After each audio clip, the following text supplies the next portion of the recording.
Well, hello, internet friends near and far. Welcome to another episode of Parks and Conversation. And this is a podcast where we just take a little bit of time to watch an episode of Parks and Recreation, and then we talk about it. And by we, I'm referring to myself, Jason, and my friend joined me all the way across town, Jeremy. Say hello, Jeremy. Hey, that's me. How's it going? It's Jeremy. It is going so well.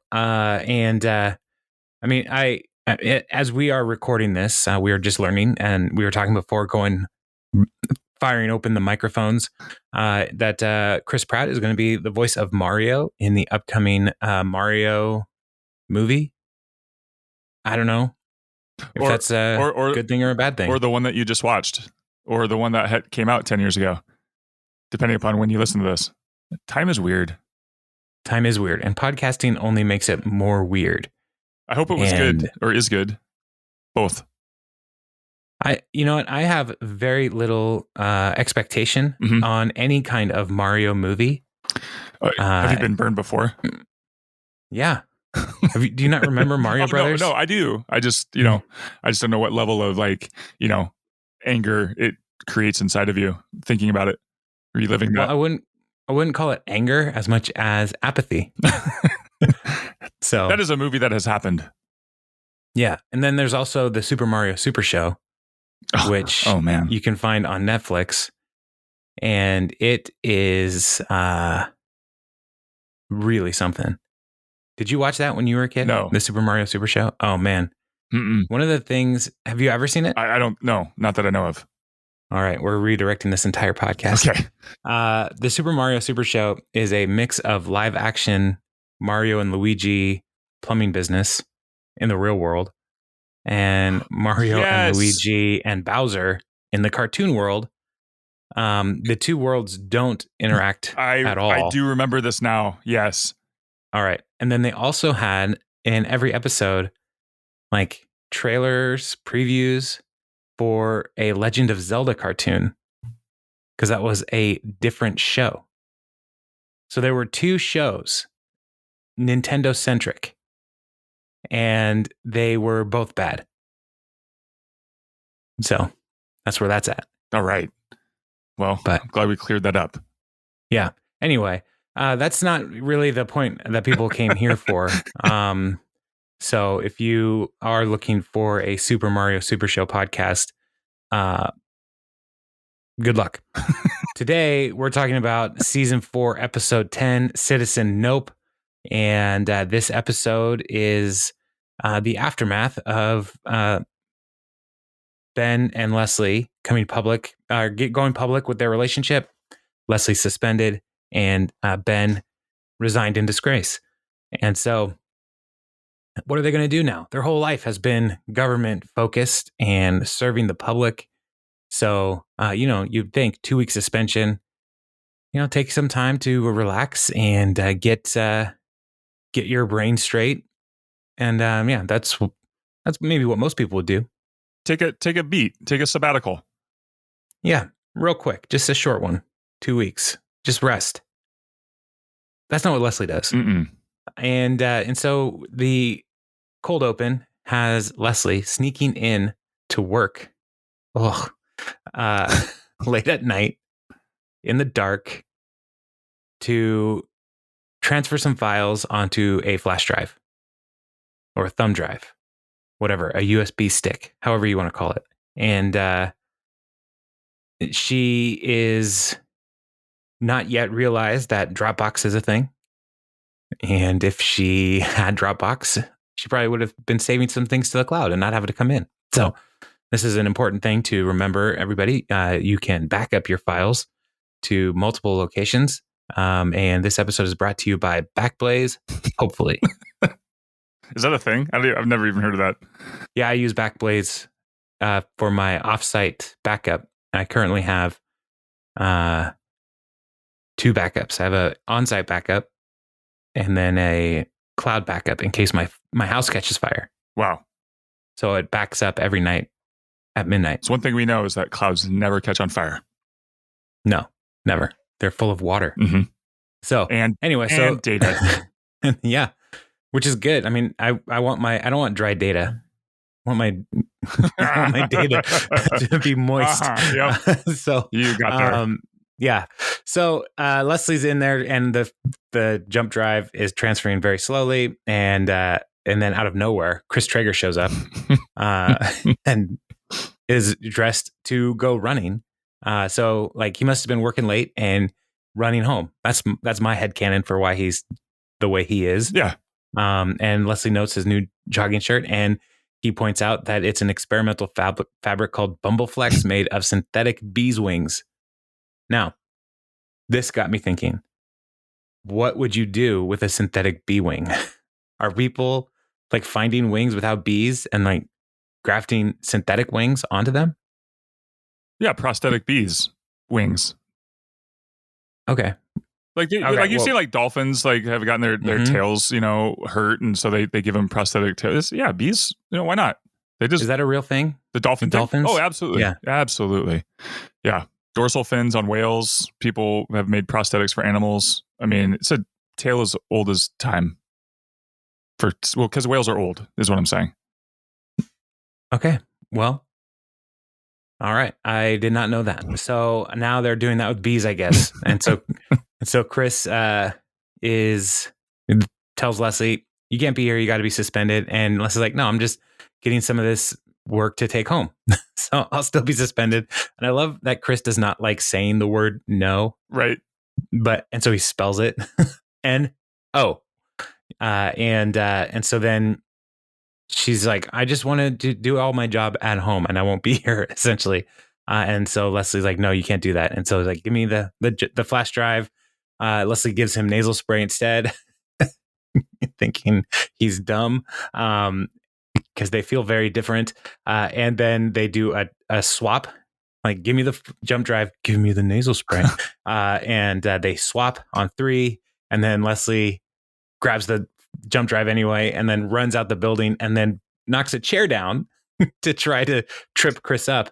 And Chris is like, his response is, I'm much faster than you. I have Bumbleflex. And when he leaps over the chair, he does like a Super Mario jump pose. Like it just like if you turn off the sound and watch him jump over the chair, it's hilarious. Yeah. In my notes, I wrote, he has good form jumping over the chair. good chair form. Yeah. Good job, man. Yeah. So yeah, which I love the trope of like chase scene, like through a, crowded kitchen in a restaurant, right? They run through and without fail, somebody's going to pull down a rack of like pans to slow the person down. Yeah, and somebody has to get burned by something. Right. Like has to. And so, Parks and Rec doesn't have a big chase scene budget. And so their expense is like, just knock that chair over. Right. I love it.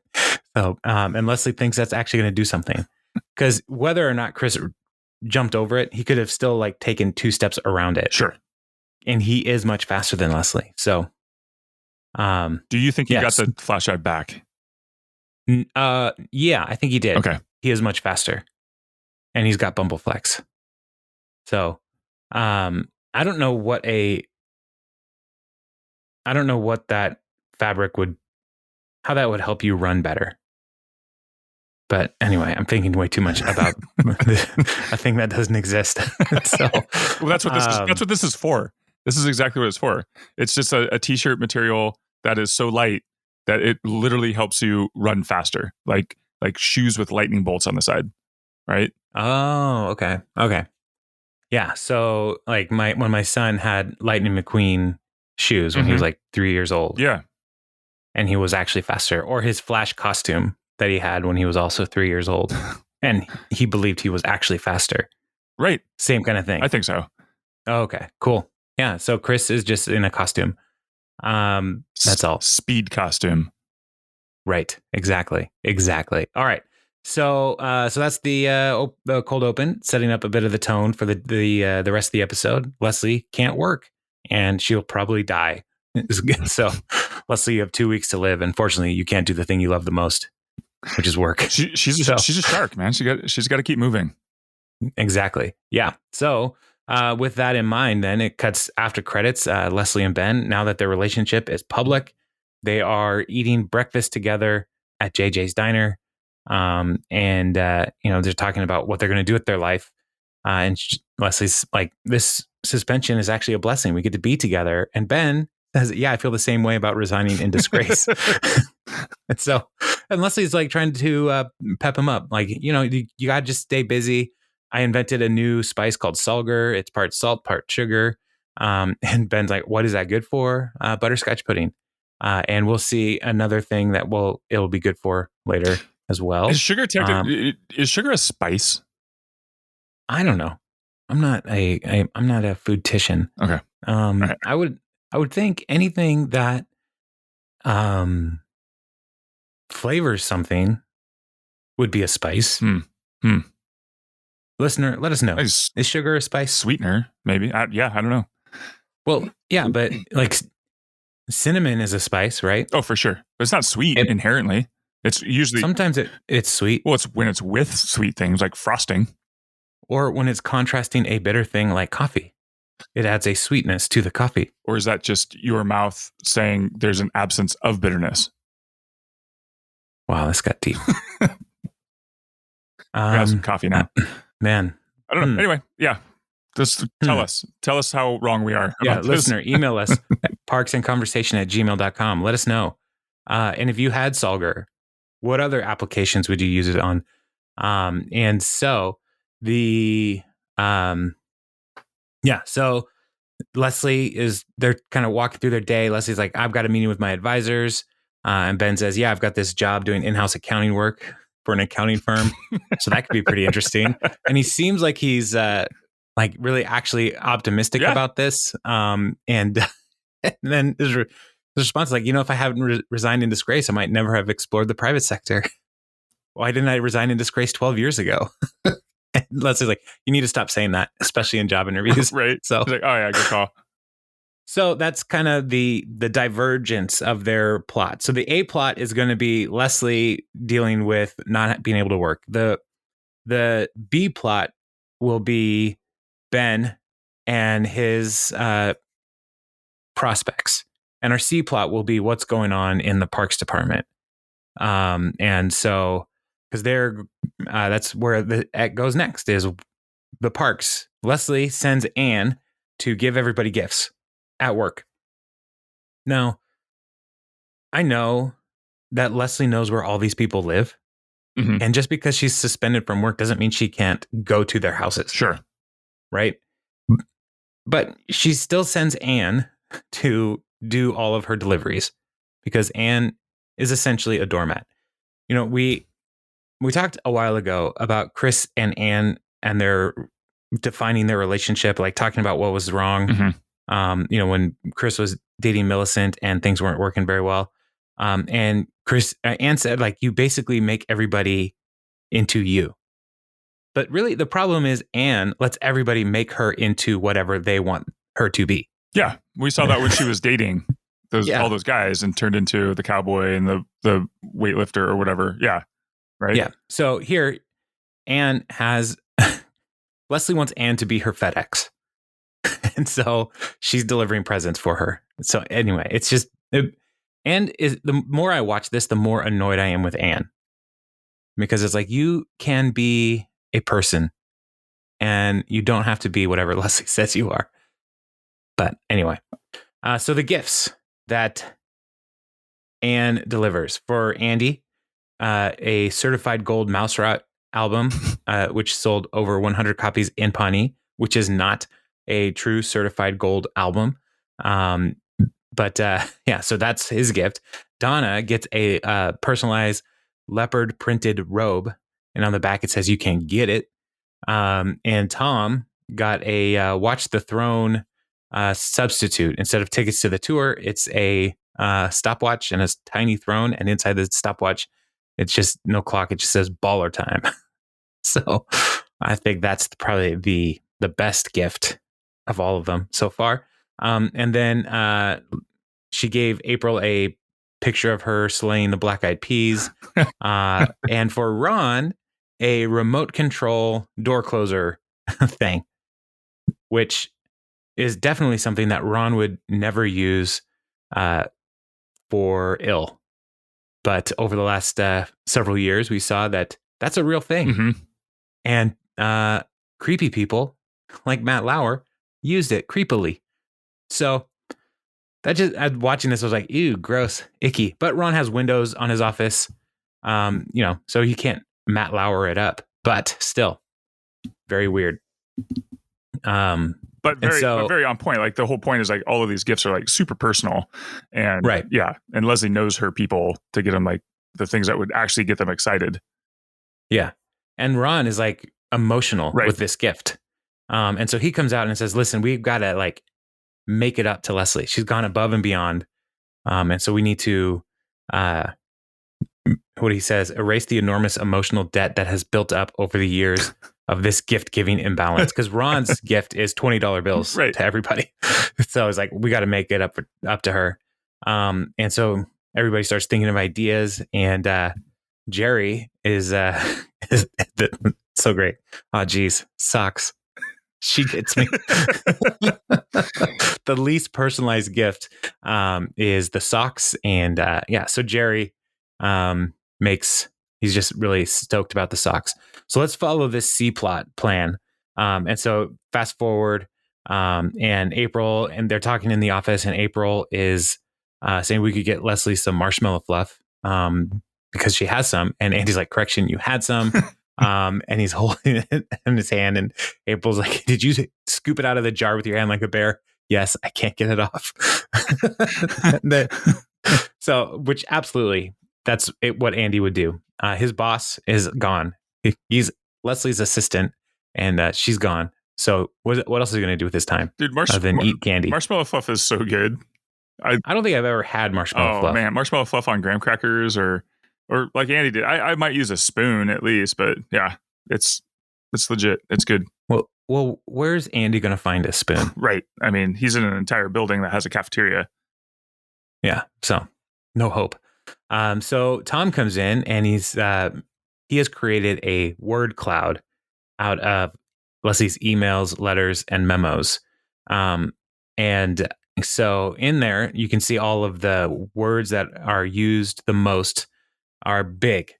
And Ron points out that Ben and much larger Anne, she definitely loves Anne. And then he has this idea that they'll build a small model of the Parks Department, and he's already got like supplies. Mm-hmm. He can build things. Awesome. And he's like, it will be cute. Ron has a hard time with the cute word in that sentence. And then's like, we got a better idea, because Anne is trying to personalize this for Leslie. It's like, let's make a candy version of The Office, because candy was also prominent in the word cloud. And so everybody is so excited about the candy model that they're all getting excited about. Candy canes, gumdrops, all kinds of stuff. It'll be adorable. And Ron is like, but I've already got like the nice wainscoting, and it's like, he's good to go. They're off making the gingerbread. And as you continue forward, and they're getting everything together, and Anne's like, Ron's going to make the model, and then we're going to put all the candy decorations in our corners of the office. And Andy makes a rock and roll Andy out of giant marshmallows, which actually looked pretty delicious. And then Ron is like, that's really good. I didn't make anything for my office. And April, because she knows she knows Ron so well. She made a marshmallow Ron Swanson. His arms are crossed because he's mad at all the other marshmallow workers for annoying him. And again, Ron's like pretty, he seems emotional.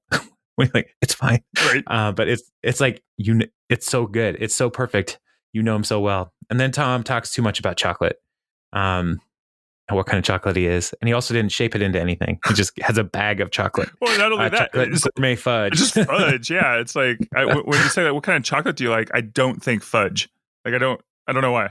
I just don't think fudge. I mean, it's chocolate, but still. Right. It's not what I go to. Like, you know what sounds good? Fudge. I do love fudge, though. Soft chocolate. Yeah. It's like, let's say you had all your teeth removed because you ate too much candy. Uh-huh. But you don't want to give up candy. No. And in particular, candy bars. That's ridiculous. The next best thing is something that's basically chewed already. Mm-hmm. We don't know. fudge. We don't know how it's really made. It could be. Yeah, you just put it in your mouth and let it melt. So good. And then Donna shares hers. She made her desk out of silver M&Ms, but they don't make that, so she spray painted them. And Anne points out that don't anybody eat that; those are poisonous. And he's like, "Yeah, duh," with his mouth like all silver. And Anne and April at the same time, because they both have to adult for Andy, tell him to go throw up. Yeah. I didn't eat any. He's just lying. And he goes. Yeah. Head down in shame, like, all right, busted. Yeah. And so then fast forward, and Ron is trying to put the model of the office together, and he's got these giant graham crackers and wood glue. Yeah. and he's working with wood glue. You have to apply a lot of pressure to get it to stick together, and once it sticks together, the glue is a very good binder. But every time he pushes the graham crackers together, they break, and he's so frustrated because he's like, I can build anything, but I can't glue these two graham crackers together. And then Andy is like, it's so easy, and he takes some like marshmallow fluff essentially, and he's like, I know a lot about candy. I play with it. I eat it. Sometimes I play with it and eat it. Boom. And he just puts the walls together really quickly because it's not hard. And Ron is like, all right, everybody else do make this candy house. I'll figure out some way to be useful some other way. So Ron had this really great idea. It's been hijacked by the team, and he's pretty frustrated about it. And then we'll come back to the C plot at the end of the episode because good the plots converge together. Good call. I like it. So, all right. So then let's talk about Ben's aspirations. And he is going into his interview, and we have met this accountant before. Barney is his name. Barney. And he was the guy who came to Leslie's house to give a presentation. And when it comes to accounting software, there's no accounting for taste. And Andy loved that joke. If you remember. But yeah, so we when we first meet Barney, I don't know if they had any idea that Barney was going to come back. But as soon as they had this opportunity for Ben Wyatt to go interview at an accounting firm, it only makes sense that Pawnee would have the one accounting firm. And so they call Barney up. Mike Schur's like, listen, actor who plays Barney, we need you back. John Balma, we need you back. And John Balma was probably like, listen, I hung up my acting accounting uniform. I'm doing serious roles now. And they're like, listen, we need you to save the show. And Barney's actor who played Barney, John Balma, was like, okay, I'm in. He didn't want to be typecast as an accountant. No. Look what happened to Ben Affleck. That's a good movie. Have you seen that movie? No, it's been a while, but yeah. Yeah, I like that movie. All right, so Barney is reviewing Ben's resume, and he's like, you've got all these great skills. You've done everything. And Ben says, that's why they call me the Swiss Army accountant. And they don't call me that. He immediately shoots it down, but Barney's like, they should. Yeah. And Barney just like chuckles, It's like, oh, yeah. Yeah, because the Swiss Army knife can do everything. Sure. And so it's like, yeah, you've got a little bit of skill for everything. And so we get this little indication that Barney is he's jiving with Ben's sense of humor. And then he's like, look, I think you'd be a great addition to the team. You need to meet the division heads. And so Ben's like, oh, great. And it looks like this is all going to happen. And as Ben is leaving, he says, well, calc you later. and even Ben's Ben's face at that point is kind of like, I don't know, like is this joke gonna land? Like as he says, you almost see like the almost regret in his face, which I can empathize with that. Yes, this was a mistake. Yeah. And as it's almost like any type of authority figure Ben gets nervous around, Mhm. like the police. And so he just starts Yeah, to yeah. say things. But Barney laughs. He loves it. This is the best thing that has ever happened because they don't get a lot of humor around here. And when we do, it's wonderful. And so then he yells out to Ted. It's like, Ted, come in here. He's like, say it to Ted when he comes in. Like, redo that thing. Redo it. Which is the worst place to be, is you tell a joke that's so situational, so tied into that moment, and then tell this other person who wasn't here what you just said. And especially if you think about the joke itself, is he's leaving. So Ted's going to come in and like say the joke again, which is basically like, well, bye. Like, it's not a joke. Yeah, it's not a joke. Well, no, I mean, like, you got to introduce him. Like, Ben, have you met Ted? Ted, this is Ben. He's like, okay, well, calculator. Like, yeah, it's going to be real hard. But they're so humor deprived, right? That I'm sure even Ben is hilarious. It'll kill. Yeah. And we don't ever meet Ted. I know. Well, maybe is we Ted the other accountant in the future? Yeah, I think he might be. Yeah, I don't know that for sure, but we'll check into that. Yeah, so in the future, we'll get there when we get there. It's way too much work to actually just look it up. So we'll just let it happen to us. So his next interview is with Dennis Feinstein. Feinstein. I like Steen. Feinstein. Yeah. All right. And so they go into Dennis's office, and he says, "Well, thank you for meeting me, Mr. Feinstein." And he says, "Please call me Dennis Feinstein." Which I love. I love when people play with that. Call me by my first name, or please. Or Mr. Feinstein was my dad's name. Right. Donald Glover on 30 Rock, when he's like, Mr. Or he says, "Oh, Donald Glover." He's like, "No, please call me Mr. Glover. Donald Glover. That's my dad's name." What I am waiting for is the day that my kids bring somebody over and they say, "This is my dad," and they say, "Oh, nice to meet you, Mr. Dooman," and I can say, "No, that's my dad's name." Oh man, call me Dr. Dooman. Dr. Dooman. Oh, because I have a doctorate, not to brag. So, but no one ever calls me that. So that's my only shot.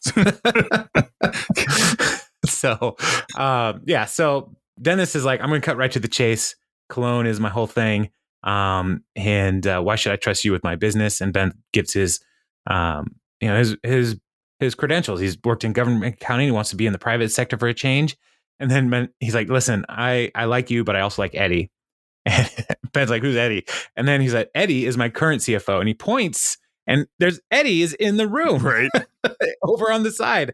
And I might fire him and hire you. It's like, "Do you have kids?" "No." "That's good. Dum Dum Eddie has 2 kids." I just love Dennis Feinstein so much. Yeah. Dum Dum Eddie has 2 kids. Idiot.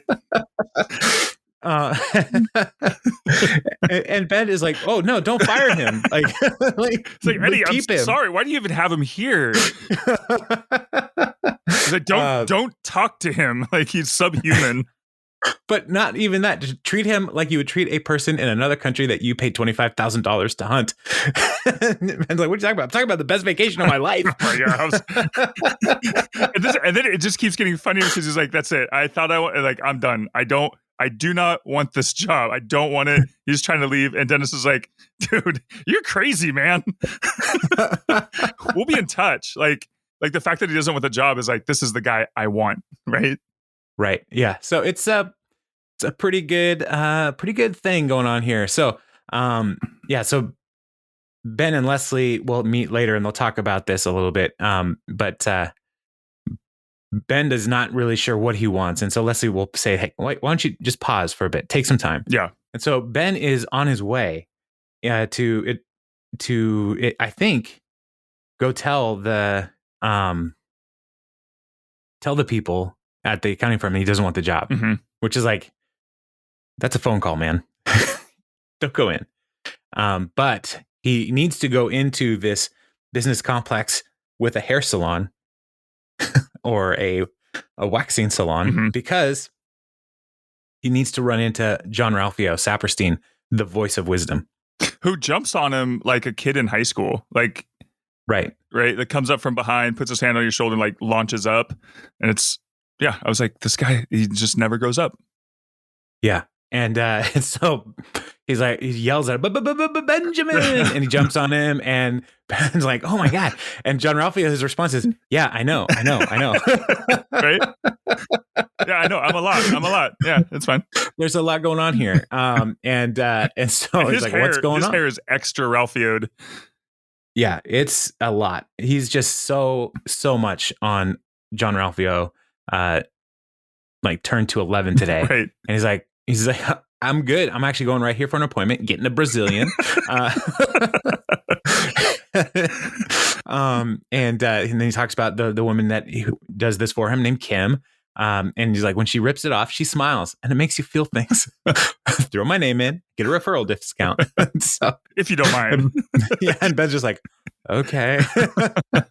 And then the next line is so funny because he goes, so I heard somebody resigned in disgrace. Like, so it's the exact words that he was not supposed to be using. And yet Jean-Ralphio, so it just tells you what a terrible line that really is. Because if Jean-Ralphio is using it, you should not be using it. Right. Yeah. And so he's like, how are you going to make money? And then he's like, well, I'm actually thinking about taking this job for this accounting firm. And Jean-Ralphio's like, I almost fell asleep in that sentence. And he's like, if you're going to be an accountant for accountants, so in this boring job, you have the boring job. And so then Jean-Ralphio was like, listen, this is the first time you've had off since you were kid president. Which isn't that a movie? I think that turned out to be a movie later. No, Kid President was this kid who did YouTube videos during the Obama administration. Oh, that's right. Yeah. And so this is the first time you've had off since you were kid president. Why don't you use that time to go after one of your passions, like model trains or like toy Gandalfs or something?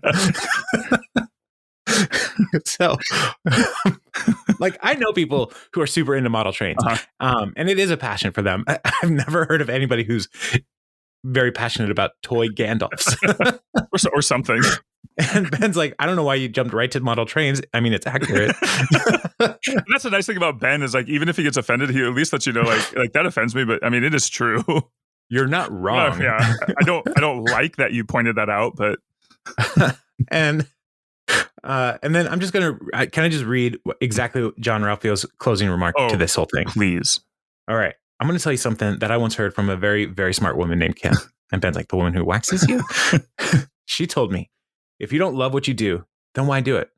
Then she ripped the hair from my beehole. Cut. Like just boom. Reaction shot from Ben and out. This is one of the most magical Jean-Ralphio scenes. It feels like they were like Ben Schwartz, who plays Jean-Ralphio, was like, just came by the office as they were writing. And I'm like, you know what? You haven't been in the show for a while. He's like, yeah, anytime. Let me know. And I'm like, okay, we'll dial it up. We'll let you be the hero in Ben's story for this episode. Yeah, right. And and so Jean-Ralphio sets Ben on a trajectory of discovering himself. So that's the C plot.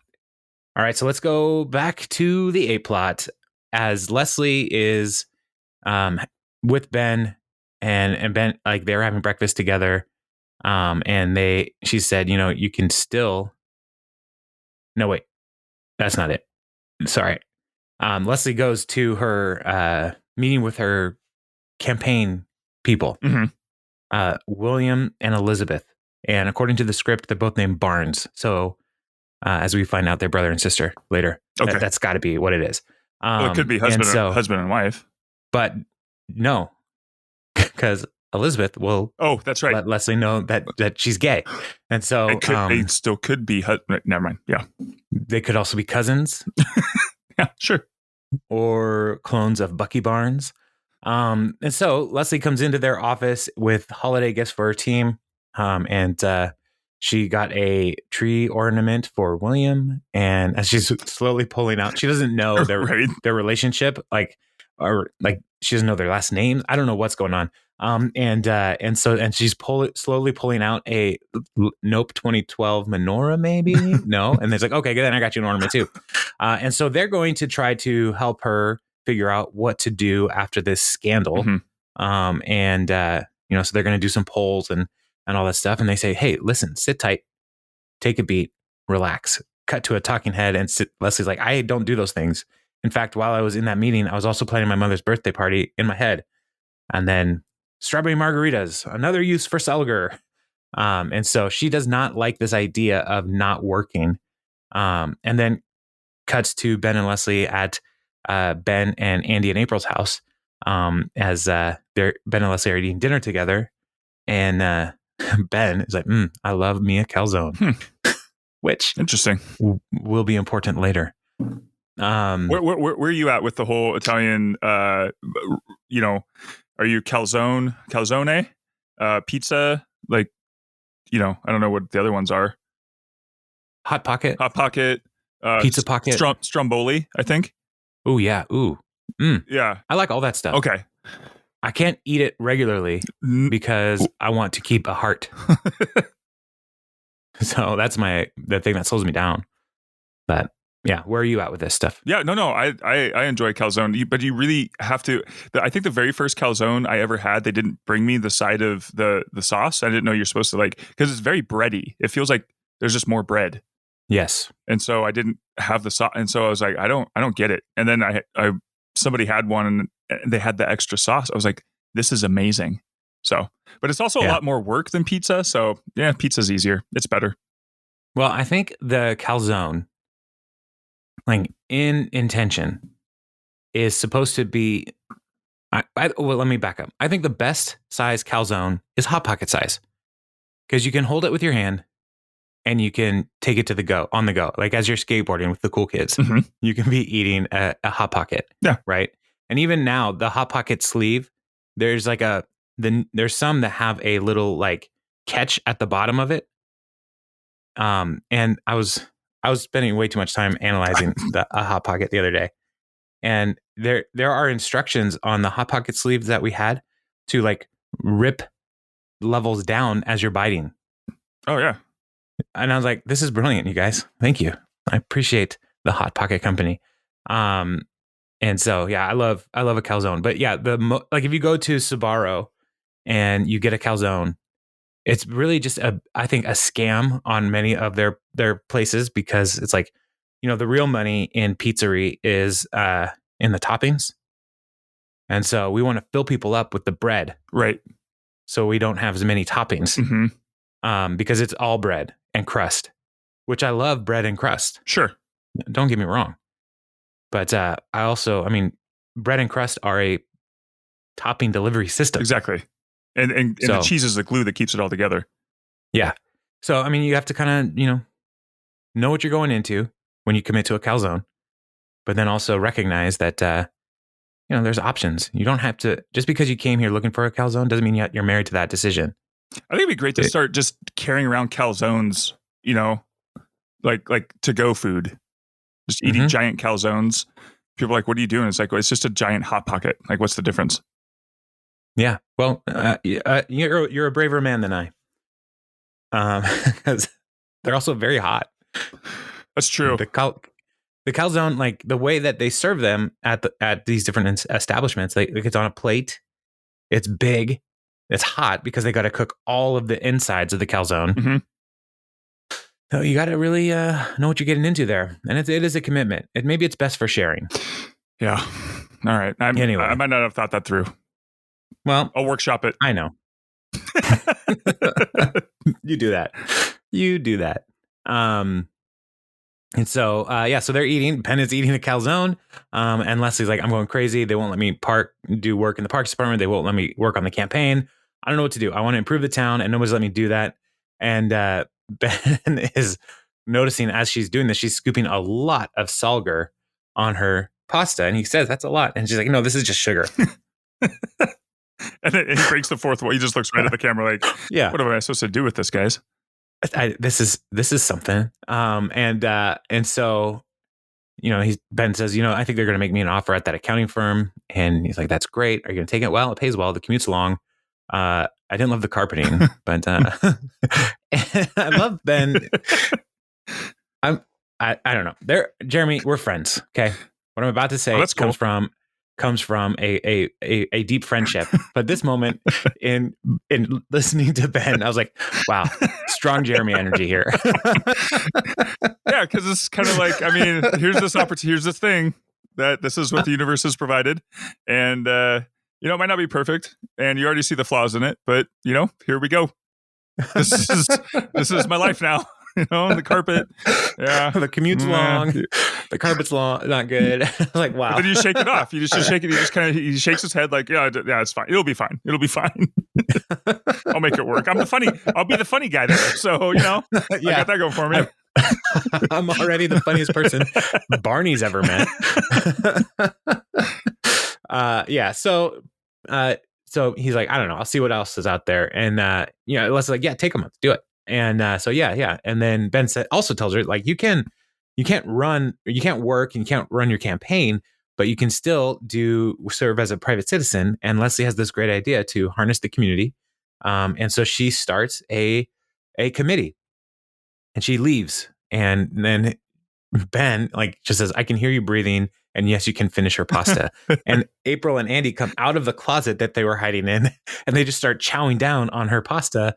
And Andy's like, tastes like Fruit Loops, which sounds gross. And so cut to Leslie, and she's got her team. And so she welcomes everybody to the first meeting of Parks Committee of Pawnee, or PCP. And one of the ladies is like, should we really call it PCP? And yes, because like the drug PCP, we are so fast acting and powerful, we should be illegal. So, before anybody could say anything, she's like, now, what do you want to see fixed in the parks? Like, just keep going. Yeah. And, this lady has a great idea. I've noticed the White Hills hiking path could really use some upkeep. And then I was thinking we organize a letter writing campaign, and Leslie just like, no one reads that except one person. And he is great. But they can't because he was suspended. And so it's like pretty clearly you're talking about Leslie. But yeah, we can't have a letter writing campaign. So if we want to get the government off their bloated bureaucratic butts, we need our voice to be heard. That's what we're going to do. And then she quotes Friday Night Lights. Clear eyes, full hearts, can't lose. And then cuts to next we see Leslie is Jerry and Donna are leading a town forum. And in particular, they're asking, are there any other recommendations for new games at the rec center? And the first of the lady says, my daughter loves Chutes and Ladders. And then the guy who chants, whose character name is Chance Frenham. And he chants. It's great. Chance Frenham says, there's no strategy in Chutes and Ladders, and it's just luck. And she's like, my daughter's 5. Well, your daughter's an idiot. And then he starts leading the chant. Her daughter is an idiot. Her daughter is an idiot. And Leslie's like, nope, no, she's not. I am Leslie Nope. I represent the PCP. And then she starts giving their 6 demands. And Jerry is like, listen, this is a public forum about improvements on the rec center. And then Leslie's like, why isn't Yahtzee there? That's a tragedy on par with human trafficking. And everybody is like, no. Record scratch. So Leslie and her team are going for it here. They're confronting the system as private citizens. So it cuts outside and it's like, we've made some waves. Let's keep the momentum going. And she's like, this is Chris Traeger's phone number. Call him every 15 minutes. We need to protest along his jogging route and go to every GNC within 5 miles. And but there's only 12 of us. And another person's like 13. And so, look, we're growing. There's nothing we can't do if we work hard, never sleep, and shirk all other responsibilities in our lives. Are you with me? Woo! So, yeah, these people are really committed to Leslie's campaign. Or not campaign. Cause. Thank you. And so the next time we see Leslie, Chris's assistant comes in And it's like, your 11 o'clock is here. And it's Leslie coming in as a concerned citizen and community leader and saying she represents PCP, the Parks Committee of Pawnee. And then Chris is like, oh, those are the people who've been harassing me. And so she's like, we have 6 unfunded projects that need to be dealt with immediately. And Chris is like, well, and he's trying to talk to her. And he's like, that's not good enough. So, but Leslie is like militant in this. And she like, Chris is like, I'm just meeting with you because I'm being polite to you. But you need to put all an end to this. And Leslie's like, prepare for battle. But I also got you a present. It's basically a Fitbit. Right. And Chris is excited because this is exactly, like, again, another example of how thoughtful Leslie is. Yeah. This is exactly what Chris would want. Little hug and a little like a very friendly kiss on the cheek. And then they're awesome she friends. says, yeah. And then as she's leaving, she says, see you in hell. So oh man, she's good. Yeah. So then that would have been a credit scene right there. So it cuts back to, or a commercial break. Right. And so William and Leslie and Elizabeth are meeting. And they're like, well, we see you taking your advice about relaxing, sarcastically. And this is a little citizen group I put together, and they tell her basically, they were polling at 26. They're hoping to be at 15, and they could maybe stay in the fight. And Leslie is like, oh, are we at 15? We went back to 26. Well, wait, 50%. And Elizabeth says we're at 1. And Leslie assumes 100. 100? Because that would be a full percent is 1. Yeah. And so, and then, and she said, William then says, you're polling at 1%. Ugh. And like, we can't fix this. There's no spin to this. And Leslie's like, you're looking at it like 90% empty. I'm looking at it 1% full. The last delicious sip of a milkshake at the bottom of the metal milkshakey thing. Oh. And so they're like, no, there's nothing we can do. Which made me think, like, any place that like I've ever had a milkshake that has the metal milkshakey thing, I can't remember a single bad milkshake, because that means like it was a hand made milkshake, and then you get the extra. So you get what you ordered plus the metal milkshakey thing. Yeah, Red Robin used to do that. Yeah. Do they still? I haven't had a milkshake from Red Robin in a very long time. I don't know. I mean, how much can they cost? $12? Probably. Yeah. They're not cheap. I know that much. And so they said, listen, Leslie, we can't do anything about this. It's hard to come back from a sex scandal with your boss. And then Leslie's like, oh, please, like, you're so pure and chaste. I know the two of you are sleeping together. It's obvious with all your glances and sly smiles, to which Elizabeth responds, I'm gay. And Leslie says, never mind then. No, then you're like, look, you're a great candidate, but it's over. And so that's not what Leslie wanted to hear at all. And then cut to JJ Diner. And Anne is there trying to help Leslie. And she's like, maybe you could find new advisors. And Leslie's like, I can't. Nobody wants a candidate who's pulling at last milkshake sip levels. And then says, listen, this is going to suck. And I'll tell you that every day for a year about how much this sucks. But this will pass. You're going to get through it. And you'll make it. And then Leslie says, look, I don't know. I really, really had my heart set on this new council job. And so she's having a hard time letting go of that. But this is part of losing. And Leslie is a terrible loser. Mm-hmm. Fortunately, she doesn't lose for long because Chris meets with her. And Ron says, Chris told me everything about the whole thing. And I really wish this wouldn't have affected your campaign. And Leslie's like, you don't need to apologize. You were very fair. And he's like, I need to apologize. I got you into PCP. But I'm starting a new group, LSD, Leslie's Sorry Division. And so she says she's sorry. And then Chris gives her a present, which is her ID badge, because her suspension's been lifted. And so he's like, please come back to work. And so she does. And then she's leaving and she runs into Ben. And Ben is like, hey, I just want to tell you something. And Leslie's response is, oh, I'm pregnant? Wait, no, that's not it. Like Ben would be able to tell her. Right. Anyway, and then he's like, I turned down the accounting job. It just didn't feel right. Okay, great.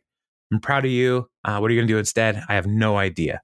And so we'll just see what it is. And then Leslie is going into the parks office, and she's like, "You should come." Like, they're having a party in here. He's like, "No, you should go alone."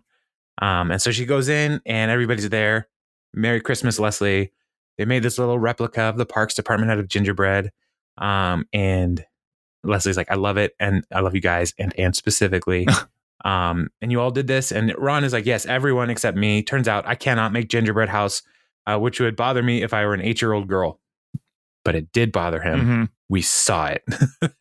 So they all did this, and I made a different idea. And he lifts up this wood model, and he's like, "This is a city council chambers, and that's you." And it's a candy Leslie next May. And so they're volunteering everybody to be a part of the campaign.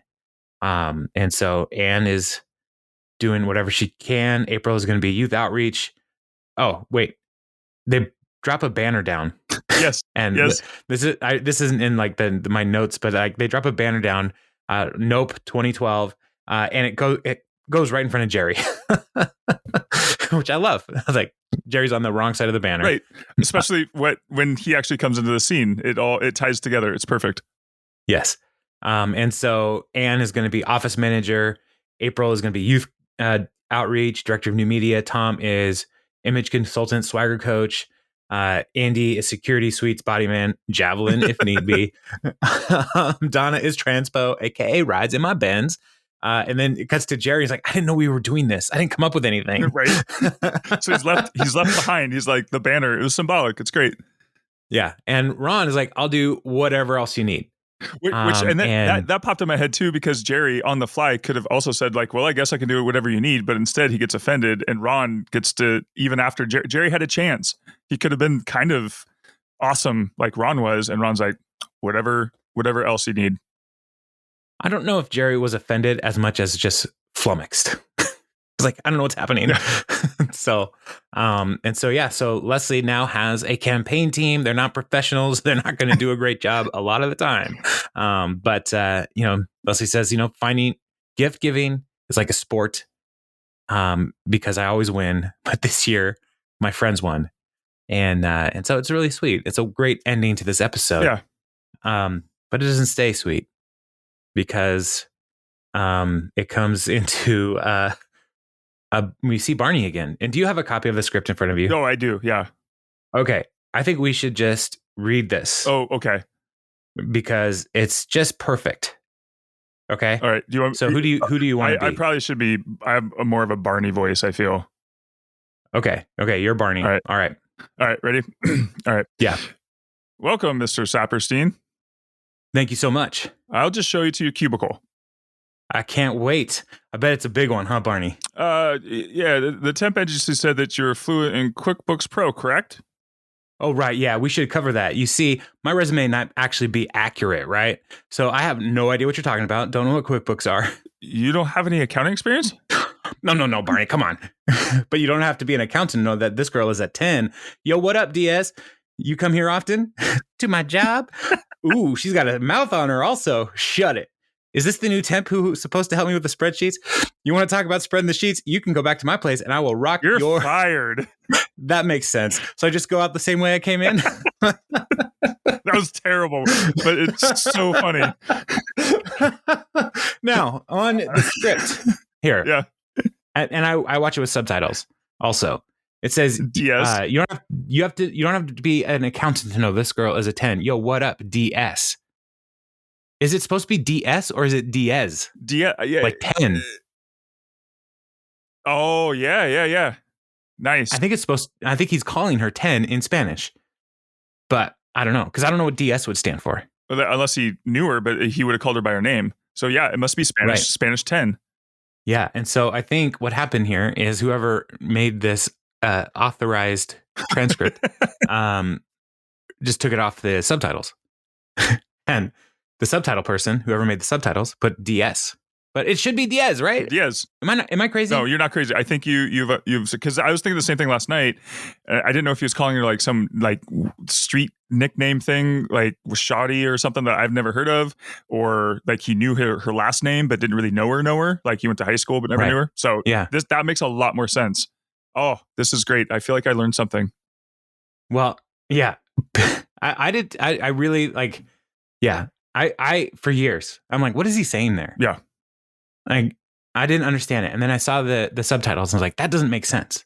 So I wonder if it's got to be 10. Like the little Sebastian song. Right. Yeah. So I just love Jean-Ralphio in this whole thing. Yeah. He's coming in as a temp, doesn't know anything about accounting experience. And his response to Barney is like, no, Barney, come on. Like we both know. It's fine. Yeah, he did break character. He was Jean-Ralphio the entire time. You know, he was just himself. He knew, yeah, he didn't lie. Like that, like at least he didn't lie. Well, he lied on his just to get the interview, but you know, but the thing that's so great about this scene that's so amazing is that he comes into the office, gets like introduced to Barney. Barney takes him to his cubicle. They go around, they do a walk and talk like the West Wing, and it ends right back at where they started, and he just keeps walking. Yeah. It's just all one shot, one take through the thing and out the door and cut scene. Oh, it's so perfect. Yeah. You know, and it's interesting too, because Barney is showing Jean-Ralphio to his cubicle, but Jean-Ralphio is in the lead the whole time. Right. He's in front of Barney like the whole time. And so Barney, like Jean-Ralphio doesn't know where he's going. Doesn't know what he's doing. Nothing. He doesn't know anything about this world.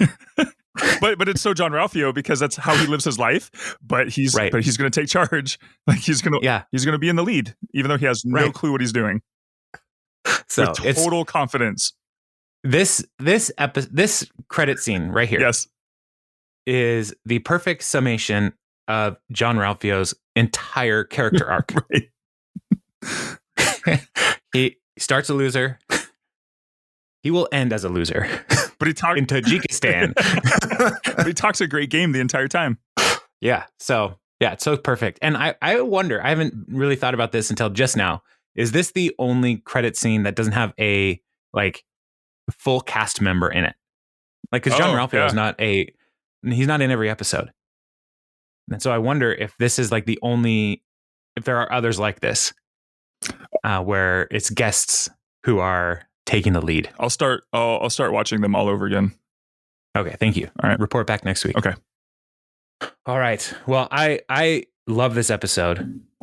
Flat out. It is an 8.5 on IMDb, and I don't know. I didn't do any research on the trivia or anything. Was there anything of note that we should mention? I was trying to think about that. There wasn't anything really major that I saw. Okay. All right. Well, yeah. So I do love that Leslie is quick to use drug titles or drug names to get her acronyms. So good job on that, Leslie. And then, yeah, I think the more we get to see Barney, the better. So John Balma as Barney, and the world. Dennis Feinstein. This is a great episode. Well, yeah, and I think it goes back to kind of what we were talking about a couple episodes ago, where anytime they can expand or take us more into, the private sector, as Ben put it, like it just expands the world, so it feels bigger than just that office. So, like now in our head, we know where Feinstein is, we know this accountant firm, and so the world of Pawnee is getting bigger and bigger, which just I think it makes it a place where people would want to visit or live, and so versus just this like a friend's set. I don't know, and it just seems like, okay, you guys hang out here, and that was pretty much it. Right. I don't know why I brought friends into this, but yeah, catching strays. Whatever. Yeah, I do think anytime they build a town, it's better and better. So yeah, and it's Leslie is so committed to seeking the best for this town that she can't not do it. And so even though she's trying to spread the message of PCP. So well, it was one of those kind of sentimental ones too, where her friends come along and now she's down, but they're going to do this really difficult thing, and Ron says, point to one person who you haven't put your life on hold to help. So it's just, and then that's one of those kind of galvanizing scenes that makes everybody's like, oh man, this is a group. This is a family. So yeah. Mm-hmm. Yeah. It's not just a funny show, guys. No, it's got heart. Heart, my friends. Yeah. So the next episode is the Comeback Kid. So Oh, man. more campaign shenanigans. Is this okay? I just need to pull the. Oh yeah. Oh my gosh. Yes. I'm already laughing. It's. I'm telling you, this is my favorite Ben arc. Like, this is just, it's so great. Anyway. I just love how Ben was not here at the beginning, mm-hmm. and we just have so much goodness with Ben. Yeah. Like the next several episodes, like just so good. I think him getting fired in disgrace is just one of the best things for the show. It's so great. Yeah. Why didn't they fire him in disgrace a long time ago? At least 12 years ago. Yeah. So, all right. Well, we should go because it's a half day. I need to pick my kids up. Oh, we should have done a half episode. No. It's ridiculous. All right. Well, then I will see you later. All right. Talk to you later. Bye.